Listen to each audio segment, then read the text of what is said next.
Alhamdulillah, salatu wassalamu ala rasulillah, wala haula wala quwata illa billah. Belajar dalam Al-Quranul Karim. Kalau kita melihat ya di dalam Al-Quran ini, Allah Subhanahu wa Ta'ala memerintahkan kita untuk belajar. Bahkan perintah untuk belajar ini sebelum perintah untuk beribadah. Bagaimana ayat pertama yang Allah Subhanahu wa Ta'ala turunkan kepada Nabi Muhammad sallallahu alaihi wasallam, perintah untuk belajar lewat membaca. Iqra bismi rabbikal ladzi khalaq, khalaqal insana min 'alaq, iqra wa rabbukal akram, alladzi 'allama bil qalam, 'allamal insan ma lam ya'lam. Surah Al-Alaq ayat pertama hingga ayat kelima. Nah, yang menarik dari 5 ayat pertama yang Allah turunkan tadi, berulang 2 kali perintah untuk membaca. Perintah yang pertama, Iqra bismi rabbikal ladzi khalaq. Bacalah dengan nama Tuhanmu yang menciptakan. Allah tidak menyebutkan secara spesifik objek apa yang diminta kepada kita untuk kita baca. Padahal kalau dalam bahasa Arab, kata qara'a itu masuk kategori fi'il muta'addi, kata kerja yang membutuhkan ya objek. Kalau saya katakan saya makan, orang kan nanya, makan apa? Kalau saya katakan saya membaca, bagaimana kalimat tersebut belum sempurna sampai dikatakan saya membaca koran, saya membaca majalah. Nah, yang menarik perintah untuk membaca di ayat pertama ini, Iqra bismi rabbikal ladzi khalaq. Perintah yang mana tidak disebutkan objek apa yang perlu dibaca. Kenapa nggak disebutkan? Seakan-akan perintah ini ditujukan kepada umat manusia untuk membaca semua apa yang memungkinkan untuk dibaca. Jadi selama ini kalau disebut kata membaca, kita mengidentikannya dengan apa? Sesuatu yang tertulis. Ya, sesuatu yang tertulis. Tapi sebenarnya esensi dari membaca itu lebih luas daripada sekedar membaca apa yang tertulis. Makanya sering dikatakan yang perlu kita baca apa? Pertama, tanda-tanda kebesaran Allah yang ada di alam semesta. Ya, kita bisa membaca angin, membaca pohon, membaca flora dan fauna, membaca ya berbagai fenomena alam yang mungkin terjadi. Ini juga termasuk objek yang dibaca. Termasuk membaca yang tertulis. Perintah baca Quran, baca semua ilmu-ilmu yang tertulis, termasuk membaca sejarah. Makanya bacaan kita terhadap tanda-tanda kebesaran Allah tak sempurna kalau kita tak sempurnakan dengan membaca peri kehidupan Nabi Muhammad SAW. Jadi ayat pertama turun, justru ayat ini menginstruksikan perintah membaca. Bukan hanya itu, perintah membaca ini sifatnya umum karena tidak disebutkan secara spesifik apa objek yang diperintahkan untuk dibaca. Tetapi justru ayat mendeskripsikan tata cara membaca. Iqra bismi rabbikal ladzi khalaq. Jadi bukan hanya penegasan apa yang perlu dibaca, tapi silakan kau baca apapun yang memungkinkan untuk dibaca, tapi jangan lupa bacalah dengan nama Tuhanmu yang menciptakan. Jadi membaca pun harus berangkat dari tujuan kita untuk mengenal Allah. Ya, sehingga ilmu yang diperoleh lewat proses membaca betul-betul mendekatkan kita kepada Allah sebagai Sang Khalik yang menciptakan alam semesta beserta segala isinya. Nah, masih pada ayat yang sama, pada ayat yang ketiga Allah mengulang lagi, Iqra wa rabbukal akram. Bayangkan 5 ayat pertama turun, 2 kali perintah membaca disampaikan di sana. Bacalah dan Tuhanmulah Tuhan yang paling mulia. Jadi sekali lagi, tujuan akhir dari membaca bagaimana kita selangkah lebih dekat untuk mengenal Allah. Jadi berapa banyak orang-orang yang boleh jadi punya kegemaran untuk membaca, tapi apabila proses pembacaan tidak membuat kita selangkah lebih dekat untuk mengenal Allah, maka di situ menurut perintah Al-Quran di sini, maka punya hal yang masih kurang di sana. Ya. Jadi kalau ayat pertama yang diturunkan adalah Iqra atau 5 ayat pertama dari surah Al-Alaq. Surah kedua yang diturunkan dari Al-Quran adalah surah Al-Qalam. Ya. Nah, kalau kita melihat surah Al-Qalam sesuai dengan namanya, ya, qalam diartikan juga dengan pena. Dan ini merujuk kepada ayat kedua, Nun wal qalami wa ma yasturun. Di ayat pertama Allah bersumpah dengan pena. Ya. Setelah diperintahkan kita untuk belajar lewat membaca, diperintahkan juga untuk belajar lewat menulis. Nah, jadi ini menarik. Jadi 2 wahyu pertama diturunkan sebelum ada perintah untuk u'budu, beribadalah kalian kepada Allah. Justru 2 ayat pertama menegaskan tentang betapa pentingnya satu proses belajar yang Allah Subhanahu wa taala sampaikan kepada kita di dalam 2 wahyu pertama ini. Kenapa? Karena ibadah tanpa didasarkan kepada ma'rifatullah, mengenal Allah dengan baik, yang mana kita sampai pada tingkatan mengenal Allah, tidak bisa kita lepaskan dari satu proses pembelajaran. Maka dari itu, jadi satu hal yang paling menarik, Quran mengisyaratkan tentang pentingnya kita untuk belajar, dan 2 media paling penting dalam pembelajaran adalah lewat literasi membaca dan literasi menulis. Kalau di surah Al-Alaq penekanan pada literasi membaca, maka pada surah Al-Qalam isyarat tentang pentingnya literasi menulis. Para hadirin sekalian, nah, tak cukup sampai di situ. Quran juga banyak mengisyaratkan kepada kita tentang sarana-sarana yang dapat ditempuh oleh seseorang untuk dapat belajar. Misalnya, kalau kita lihat bagaimana proses belajar sekarang ini sudah sangat canggih. Kita berjauhan, ya, lewat media Zoom bisa tetap terjadi proses belajar mengajar. Bandingkan 14 abad yang lalu, di saat tak terbayang orang mau belajar satu ilmu kepada sosok ulama A, maka tidak ada pilihan baginya kecuali untuk menempuh perjalanan yang cukup panjang dan jauh semata-mata agar dapat langsung mendengar dan bertalaki dengan siapa yang menjadi sumber belajar. Ya, sumber belajar dalam hal ini guru. Ya, maka kalau kita melihat bagaimana Al-Quran ini memberikan satu keistimewaan pada orang yang menghabiskan waktu demi proses belajar. Apa keistimewaannya? Kita tahu kalau suatu negeri diserang oleh musuh, maka semua yang ada di negeri itu wajib mempertahankan kedaulatan kampung halaman, dan hukum jihad ketika itu menjadi fardu ain.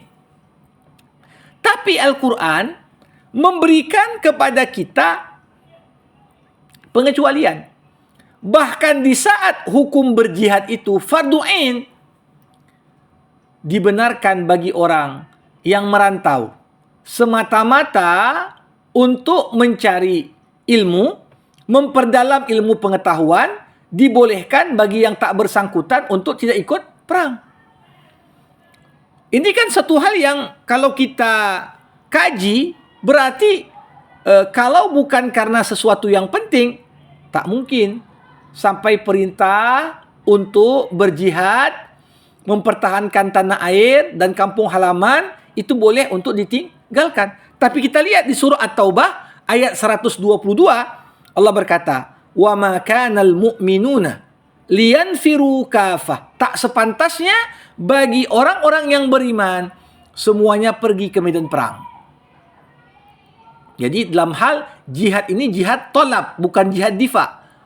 Ya, untuk memperluas wilayah kekuasaan Islam, perlu ada orang yang berkorban dengan waktunya untuk menjadi para mujahidin. Namun, dalam konteks jihad untuk memperlebar dan memperluas wilayah kekuasaan Islam, Allah katakan, "Falaula nafara min kulli firqatin minhum ta'ifatun liyatafaqahu fiddin." Di saat hukum berjihad dalam wujud perang ini masih fardu kifayah, boleh sekelompok orang itu tak ikut perang. Kenapa? Dengan alasan belajar dan menuntut ilmu. Coba bayangkan kalau semua orang turun ke medan perang, ya, masa depan, ya, ini siapa yang akan memegang estafet kepemimpinan? Maka diperkenankannya, dikecualikannya orang yang belajar untuk boleh tak ikut perang. Apalagi jihadnya tadi sifatnya jihadut talab, untuk sekedar memperluas, bukan untuk mempertahankan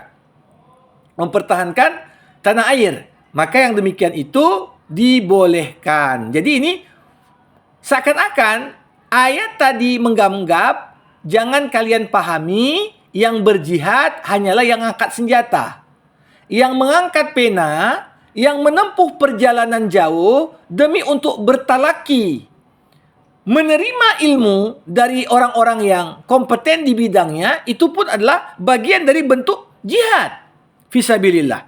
Dan ini satu hal yang sangat menarik kalau kita kaji lebih lanjut, bahwasanya ilmu ini kan berbeda. Ilmu, sebaik-baiknya ilmu adalah ilmu yang kita peroleh lewat proses talaki wal musyafahah. Talaki artinya apa? Jumpa langsung sama guru. Jadi kita alhamdulillah dengan segala keterbatasan yang ada, udah sempat jumpa kita. Ya, saat pembukaan ini sudah talaki. Nah, walaupun kemudian sebagian pertemuan dilaksanakan via Zoom, namun ini tetap dalam batasan talaki dengan keterbatasan tertentu. Jadi, sedangkan musyafah ini artinya apa? Langsung bicara dari mulut ke mulut. Nah, ini walaupun jarak kita berjauhan, tapi ini dianggap musyafah juga. Lewat dialog, diskusi, ya, yang nanti akan berkembang. Tentunya ini bagian dari mekanisme yang dengannya kita belajar dan bentuk ilmu. Nah, kita melihat di dalam Al-Quran kan banyak sekali Allah mengabadikan kepada kita cerita tentang proses menuntut ilmu. Termasuk proses menuntut ilmunya sosok Nabi Ulul Azmi, itulah Musa alaihi salam, kepada seorang yang saleh. Apakah dia ini nabi? Apakah bukan nabi? Itulah Khidir alaihi salam. Dalam konteks ini ingin digambarkan bahwasanya ada proses talaki di sana. Bagaimana Musa menempuh perjalanan cukup jauh semata-mata untuk berjumpa dengan Khidir. Nah, ini satu hal yang kalau kita kaji, ya, ini bagian dari deskripsi Al-Quran tentang bagaimana dalam proses belajar tadi bisa dilakukan lewat proses talaki, ya, berjumpa langsung, wal musyafahah, berbicara langsung antara murid dan guru, terjadi dialog, terjadi diskusi yang pada akhirnya akan mempertajam analisis keilmuan sebagaimana yang disampaikan. Nah, ada satu hal yang cukup menarik. Di dalam Al-Quran, Allah Subhanahu wa Ta'ala menggambarkan kepada kita bahwasanya semua makhluk yang menerima proses pembelajaran, maka kedudukan dan levelnya jauh lebih baik dibanding makhluk yang tidak belajar, dibanding makhluk yang tidak memperoleh pendidikan. Dan ini bukan hanya berlaku pada dunia manusia.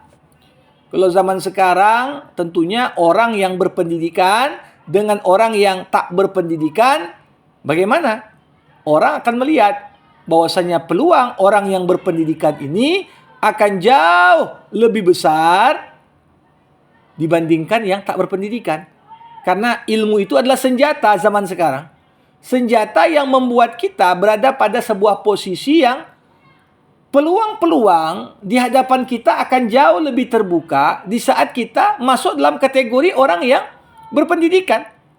Nah, kalau kita perhatikan di dalam surah Al-Maidah ayat 4, ini cukup menarik.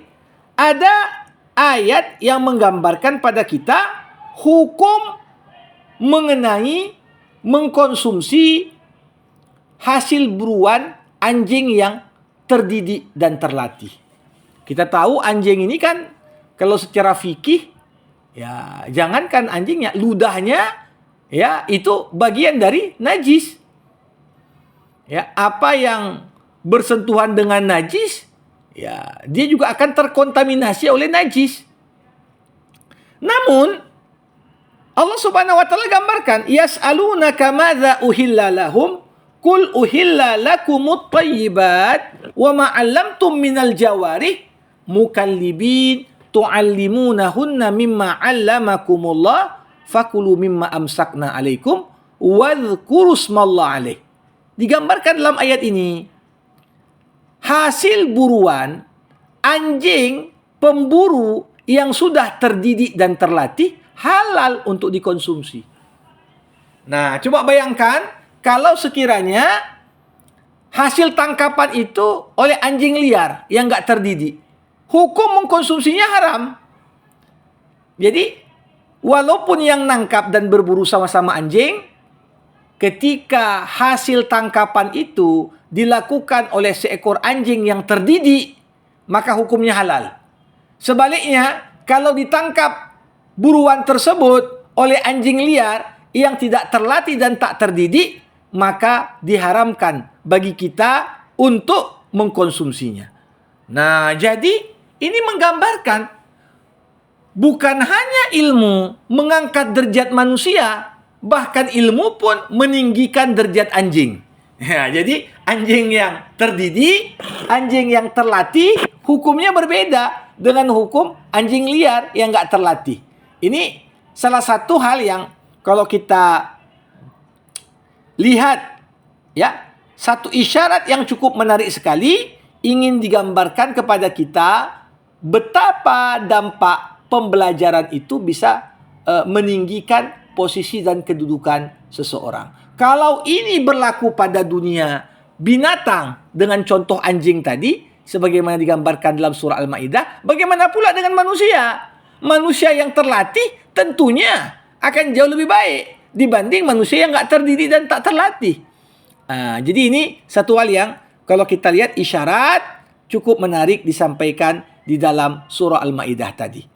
Nah, para hadirin sekalian, kalau kita memperhatikan dari begitu banyak doa-doa yang Allah Subhanahu wa taala abadikan di dalam Al-Quran sebagai contoh dan pembelajaran bagi kita, apa yang perlu kita minta dalam doa-doa kita?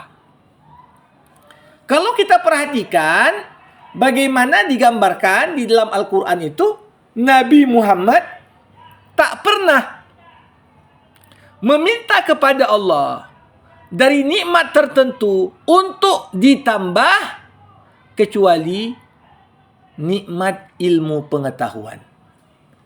Makanya kita tak akan temukan ayat Allahumma zidni malan atau Allahumma zidni waladan. Ya Allah minta tambah uang atau tambah anak atau tambah pangkat. Allahumma zidni mansiban. Tak ada.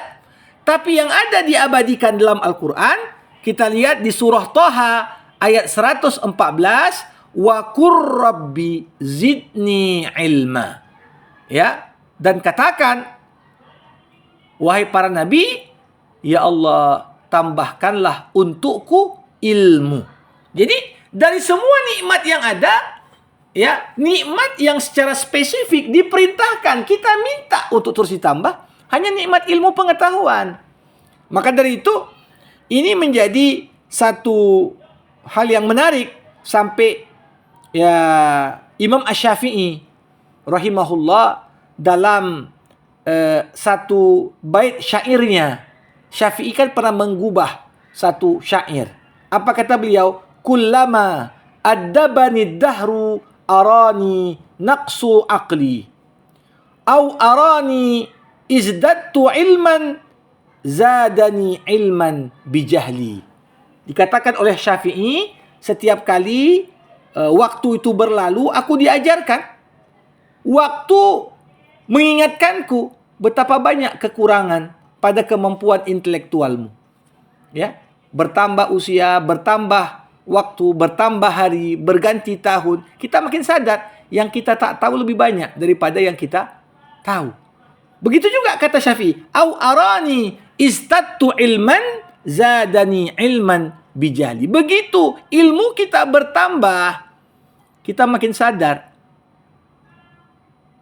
bahwasanya yang tak ku ketahui lebih banyak dibanding yang ku ketahui. Jadi disinilah kenapa di dalam Al-Quran itu ada satu doa yang diajarkan kepada kita bermohon kepada Allah untuk menambah ilmu.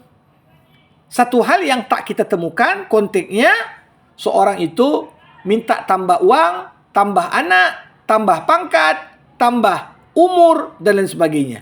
Itu mungkin ya ada kita sebutkan dalam doa kita, tapi nggak pernah ada teks doa yang ma'thur dalam Al-Quran meminta ya untuk ditambah dari sebuah nikmat selain minta ditambahkan nikmat ilmu pengetahuan sebagaimana tadi disebut dalam surah Thaha. Nah, ini yang paling menarik. Ada pernah suatu ketika Abdullah bin Mubarak. Abdullah bin Mubarak ini kan seorang tokoh tabi'in. Dan dia dikenal, walaupun Abdullah bin Mubarak ini orang yang kaya, ya, bisnisnya lancar, tapi semangat dia untuk belajar dan menuntut ilmu nggak pernah berkurang. Sampai ditanya sama orang, ya, sampai kapan kau belajar, Abdullah bin Mubarak? Beliau katakan, hattal mamat insyaallah. Jadi sampai mati. Karena aku merasa ilmu itu masih kurang. Ya, termasuklah saudara-saudari sekalian, udah selesai S1, mau melanjutkan ke S2. Ya, nanti selesai insyaallah, ya, paling lama 2 tahun, pasti ada keinginan untuk nyambung ke S3. Mudah-mudahan Allah mudahkan rezeki. Nah, ini semangat untuk terus menambah ilmu pengetahuan, ini sejalan dengan tadi apa yang disampaikan. Kalau kita sudah cinta ilmu, maka proses belajar ilmu itu akan terus. Nah, pernah lagi ditanya pada Abdullah bin Mubarak, sampai kapan kau belajar? Ada jawaban lain, pernah beliau katakan, la'allal kalimah allati tanfa'uni lam aktubha ba'd. Ini luar biasa. Beliau katakan, sampai kapan kau belajar? Boleh jadi satu kalimat yang nanti akan kutuliskan, yang nanti pada akhirat, boleh jadi kalimat itu yang akan membelaku di hadapan Allah, boleh jadi sampai saat ini belum kutuliskan, katanya. Jadi kita selama hayat masih dikandung badan, seperti konsep zaman sekarang, lifelong learning, katanya. Belajar sepanjang hayat. Ya, kalau dalam Islam, utlubil ilma minal mahdi ilal lahdi. Ya, carilah ilmu itu dari buayan sampai kau ke pembaringan terakhir, liang lahat. Nah, ini juga gambaran bagaimana proses untuk belajar itu tidak pernah berhenti dan habis. Nah, satu hal yang menarik, belajar itu bukan hanya sekedar lewat membaca, lewat menulis, lewat talaki, duduk, mendengar syarahan dari para ulama. Tapi salah satu poin penting yang disinggung oleh Al-Quran terkait mekanisme belajar adalah lewat bertanya. kepada orang yang berilmu dan orang-orang yang berpengalaman. Nah, orang yang berilmu, orang yang berpengalaman, inilah yang dalam istilah Al-Quran dinamakan dengan ahlu zikri. Ahlu zikri. Seperti kita lihat pada surah An-Nahl ayat 43, Allah katakan, fas'alu ahla zikri in kuntum la ta'lamun. Tanya pada orang yang menguasai bidang itu, atau orang yang punya pengalaman di bidang yang kau kesulitan di dalamnya, kalau kau nggak tahu. Ini ayat yang cukup menarik. Dulu di Mesir ada seorang penceramah cukup terkenal, dan penceramah itu termasuk di antara yang menjadi senior dari Allahyarham Syekh Yusuf Al-Qaradawi, ya, itulah Syekh Muhammad Al-Ghazali. Syekh Muhammad Al-Ghazali suatu ketika beliau sedang khatib Jumat. Nah, begitu selesai khatib, dalam khutbahnya tadi Syekh Muhammad Ghazali mengatakan, Quran mencakup segalanya. Tak ada sesuatu apapun kau butuhkan kecuali ada dalam Al-Quran. Begitu selesai turun dari mimbar dan selesai salat, ya, Syekh Muhammad Ghazali didatangi oleh salah seorang jamaah. Lantas jamaah itu berkata kepada Syekh Ghazali, wahai imam, kau bilang di dalam Al-Quran terdapat semua hal-hal yang dibutuhkan dalam hidup. Sekarang aku mau tahu mana di dalam Al-Quran ayat yang bercerita tentang resep buat roti, gitu ya. Nah, di sini ketika itu Imam Muhammad Al-Ghazali tersenyum aja dia ketika ditanya mana ayat tentang resep buat roti. Dia katakan, ayo aku kasih tahu jawabannya, ikut sama aku. Ternyata kemudian penanya tadi dibawa oleh Syekh Muhammad Al-Ghazali sampai ke toko roti. Sampai di situ Syekh Ghazali bertanya, mana kokinya yang masak roti? Oh, saya, Tuan Guru. Oh, kalau begitu kau terangkan sama dia cara buat roti. Nah, ketika itu jamaah yang tadi bertanya berkata, aku nggak perlu jawaban dari koki ini. Aku mau tahu mana ayatnya. Ayat yang menjelaskan cara buat roti.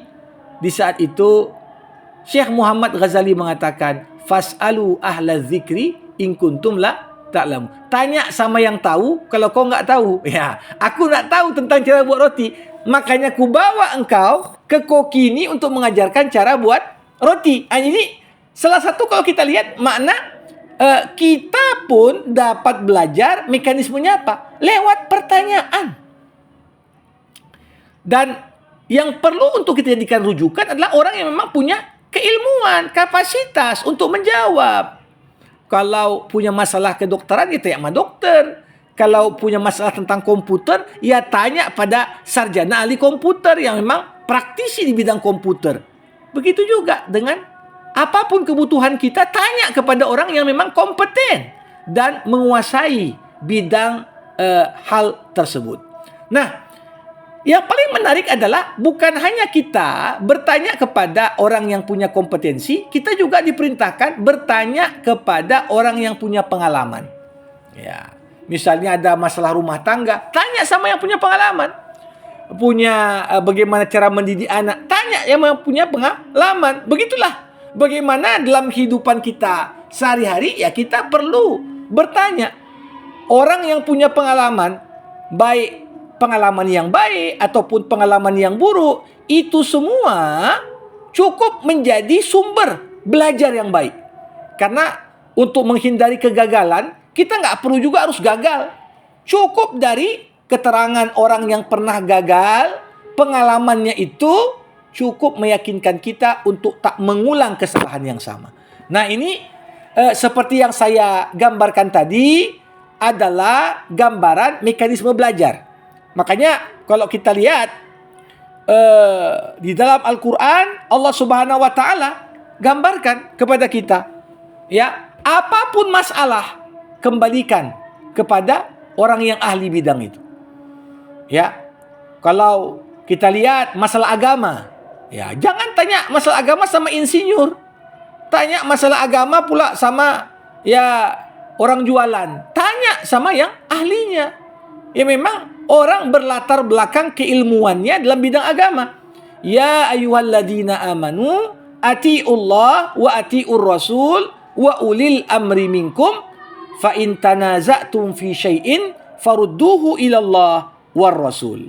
Ini dalam surah An-Nisa ayat 59. Allah katakan, wahai orang-orang yang beriman, patuhi Allah, patuhi Rasul, patuhi pemimpin-pemimpin yang memerintah kalian. Kalau kalian berselisih, nah ini sering sekali perselisihan dalam organisasi, dalam kehidupan bermasyarakat. Salah satu sebab yang mengakibatkan munculnya perselisihan adalah karena kurang ilmu. Jadi ilmu yang kurang mengakibatkan apa? Potensi perselisihan itu membesar. Ya, makanya supaya perselisihan bisa kita minimalisir, tanya sama yang tahu, tanya sama yang pengalaman. Dan ini adalah bagian dari bagaimana tata cara kita untuk dapat memperoleh ilmu pengetahuan melalui bertanya. Makanya tidaklah mengherankan dari 6.236 ayat dalam Al-Quran, saya pernah membuat semacam penelitian pertanyaan dalam Al-Quran. Jadi dari 6.236 ayat dalam Quran, 1.200 ayat Allah sampaikan di dalam Al-Quran dalam bentuk pertanyaan. Bayangkan 1.200 ayat dari 6.000-an ayat itu disebutkan dalam bentuk pertanyaan. Nah, jadi pertanyaan-pertanyaan yang diajukan dalam Al-Quran ini sebenarnya apa? Cara Allah merangsang kita untuk berpikir. Merangsang kita untuk mengolah daya intelektual yang kita miliki untuk bertanya. Karena orang mau meneliti, nanti kalian nulis tesis, sebelumnya sudah pernah nulis skripsi. Yang paling penting apa? Sebelum memulai penelitian, kita mengajukan pertanyaan, itulah rumusan masalah itu. Kita bertanya pertanyaan yang mendorong kita untuk melakukan penelitian, mencari jawabannya lewat penelitian itu. Nah, makanya 1.200 ayat di dalam Al-Quran bentuknya adalah pertanyaan.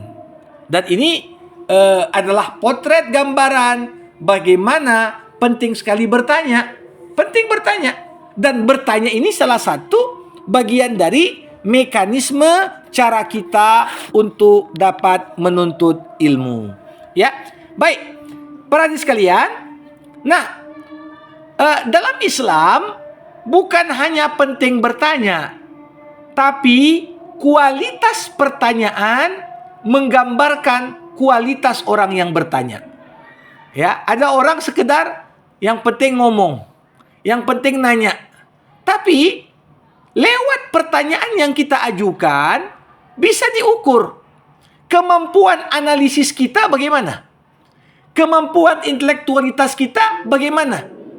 Bahkan kita tidak perlu lagi panjang lebar memperkenalkan diri kita. Orang bisa tahu kualitas diri kita hanya lewat pertanyaan yang kita ajukan. Ini ada sebuah kisah. Dulu Imam Abu Hanifah di sebuah majelis itu hadir ribuan muridnya.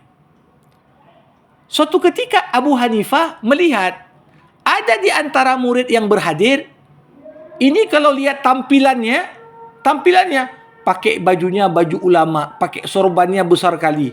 Kemudian gayanya itu menunjukkan seakan-akan dia orang berilmu tinggi. Maka Abu Hanifah pun agak segan dan menghormati murid yang bersangkutan. Begitu selesai majelis ilmu Imam Abu Hanifah, tiba-tiba orang yang tadi baru pertama ikut, dia angkat tangannya. Angkat tangannya untuk bertanya. Kebiasaan Abu Hanifah kalau ngajar kadang-kadang beliau selonjorkan kakinya. Ya, kalau udah lama duduk diselonjorkannya kakinya. Tapi gara-gara ada orang itu dilipatnya kakinya untuk menghormati orang tersebut. Tapi apa yang terjadi ketika orang yang bersangkutan mulai bertanya? Yang ditanyanya, ya, kalau seorang solat subuh 4 rakaat bagaimana hukumnya? Seketika Abu Hanifah langsung melempangkan lagi kakinya. Karena lewat pertanyaan itu saja sudah bisa tergambar tingkat intelektualitas yang dimiliki seseorang. Ya, kalau dia orangnya cerdas, pasti pertanyaan juga berkualitas. Makanya kalau kita lihat cerita tentang pertanyaan ini, Allah mengabadikan sebuah kisah dalam Al-Quran, kisah yang terjadi pada Bani Israel. Ketika ada seorang yang kaya, tak punya anak, meninggal dunia, ternyata yang membunuhnya adalah ponakannya yang tak sabar dapat warisan. Tapi sayangnya, jasad orang kaya yang dibunuh tadi dibuang ke kampung sebelah. Akhirnya ributlah penduduk dua kampung karena mereka mempertanyakan siapa yang membunuh orang ini. Akhirnya kelompok yang banyak tadi datang menjumpai Musa, bertanya pada Musa, "Musa, minta tolong sama Tuhanmu, berikan petunjuk siapa yang membunuh orang kaya ini." Lantas turunlah perintah kepada Musa, "Innallaha ya'murukum an tazbahu baqarah." Allah perintahkan kalian untuk menyembelih sapi betina. Ini perintah Allah.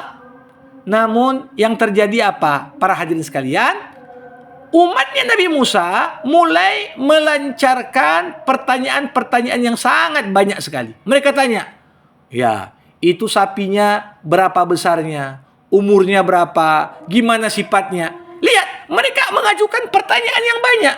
Namun, kualitas pertanyaan yang diajukan itu menggambarkan tingkat intelektualitas kita yang rendah.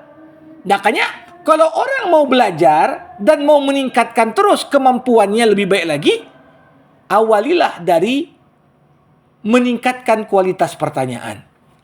Jadi pertanyaan nggak perlu banyak-banyak, tapi pertanyaan hendaklah diajukan dengan cara yang beradab, dengan pertanyaan-pertanyaan yang berkualitas, sehingga kalau kita lihat di dalam Al-Quran ada 13 ayat dimulai dengan kata-kata yas'alunaka.